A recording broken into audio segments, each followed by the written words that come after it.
ধন্যবাদ আপনাকে। আজ মহান 21শে ফেব্রুয়ারি আন্তর্জাতিক মাতৃভাষা দিবস। আপনারা জানেন যে এই মাতৃভাষার জন্য, মায়ের ভাষার জন্য বুকের তাজা রক্ত দিয়ে সালাম, রফিক, জব্বার আমাদের ভাষা শহীদরা আমাদের জন্য এই মায়ের ভাষা বাংলা ভাষাকে তারা বাংলাদেশে প্রতিষ্ঠা করেছিল। আজকে সেই ভাষাটি আন্তর্জাতিক মাতৃভাষা হিসাবে স্বীকৃত হয়েছে। আমি আজকের এই ভাষা শহীদ দিবসে শহীদদের প্রতি শ্রদ্ধা নিবেদন করছি। পাশাপাশি আপনারা জানেন যে বাংলাদেশ জাতীয়তাবাদী দল দীর্ঘ 16টি বছর পরে লড়াই সংগ্রামের পরে এই ফ্যাসিবাদী শেখ হাসিনাকে পরাজিত করে আজকে একটি সুন্দর পরিবেশে রাষ্ট্রীয় ক্ষমতায় জাতীয়তাবাদী দল নিরঙ্কুশভাবে সংখ্যাগরিষ্ঠতা অর্জন করে রাষ্ট্রীয় ক্ষমতায় অধিষ্ঠিত হয়েছে। আজকে যে শান্তিপূর্ণভাবে আজকে আমরা শহীদ বেদিতে ফুল দিতে পারছি, শ্রদ্ধা নিবেদন করতে পারছি, বিগত 16টি বছর কিন্তু আমরা এই ধরনের কোনো কর্মকাণ্ডের সাথে আমরা সম্পৃক্ত হতে পারিনি। আমরা একসাথে দুইজন লোক একসাথে হতে পারিনি। এই ফ্যাসিবাদী শেখ হাসিনা এবং আওয়ামী দোসর তারা বাংলাদেশটাকে তাদের বাপের দেশ হিসাবে, তারা বাংলাদেশটাকে আওয়ামী লীগের একটা দেশ হিসাবে যেইভাবে তারা কায়েম করেছিল, আজকে উন্মুক্তভাবে স্বাধীনভাবে আজকে বাংলাদেশের মানুষ শহীদ বেদিতে তারা মুক্তভাবে ফুল দিতে পারছে, শ্রদ্ধা নিবেদন করতে পারছে।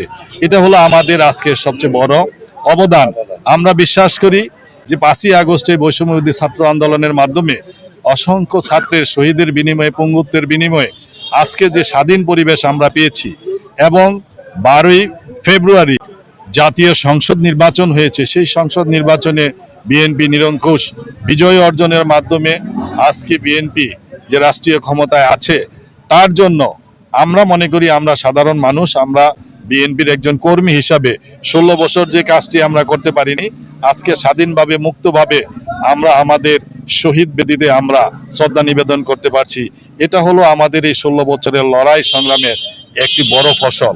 আমি বলতে চাই যে যারাই ক্ষমতা আসুক তারা যেন এই ফ্যাসিবাদী শেখ হাসিনার মতো জুলুম নির্যাতনের সাথে সম্পৃক্ত না হয়।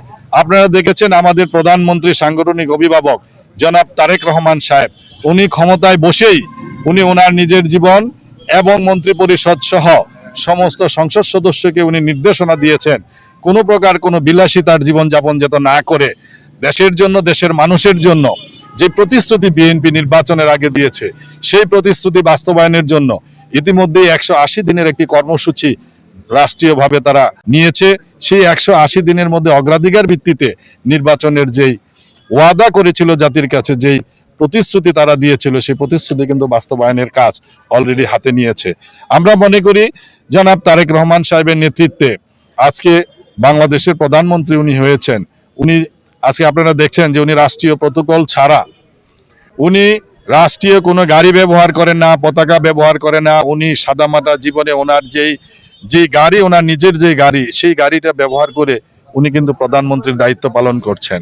উনি যেভাবে সাধারণ মানুষে চলাফেরা করে রাস্তাঘাটে যানজটে যেভাবে উনি যে সময় ব্যয় করেন, উনি কিন্তু কোনো ভিআইপি প্রটোকল ছাড়াই কিন্তু উনি ওনার জীবনযাত্রা কিন্তু উনি অতিবাহিত করছেন। অর্থাৎ উনি বাংলাদেশে একটি বিরল দৃষ্টান্ত রেখে যেতে চাচ্ছেন যে বাংলাদেশ জাতীয়তাবাদী দল যে প্রতিশ্রুতি নির্বাচনের আগে দিয়েছে সেই প্রতিশ্রুতি বাস্তবায়নের জন্য আমাদের বর্তমান প্রধানমন্ত্রী উনি কিন্তু ওনার কাজ শুরু করে গিয়েছেন এবং উনি ওনার মন্ত্রী পরিষদ সহ দলমত নির্বিশেষে সমস্ত দেশবাসীকে কিন্তু উনি বলেছেন যে কৃচ্ছতা সাধন করার জন্য, বিলাসিতা পরিহার করার জন্য, এই দেশটাকে একটি উন্নত দেশ হিসাবে পরিণত করার জন্য কিন্তু উনি নিরলসভাবে কাজ করা প্রত্যয় ব্যক্তই করে উনি চলছেন। আমরা দোয়া করি আমাদের প্রধানমন্ত্রী জনাব তারেক রহমান সাহেবকে আল্লাহ যেন ওনাকে ন্যাক হায়াত দান করে। উনি যে ইচ্ছা এবং উদ্দেশ্য নিয়ে, উনি যে প্ল্যান নিয়ে উনি বাংলাদেশে প্রত্যাবর্তন করেছেন 16টি বছর পরে, যে আই হ্যাভ এ প্ল্যান, সেই প্ল্যান বাস্তবায়ন যেন উনি করতে পারে।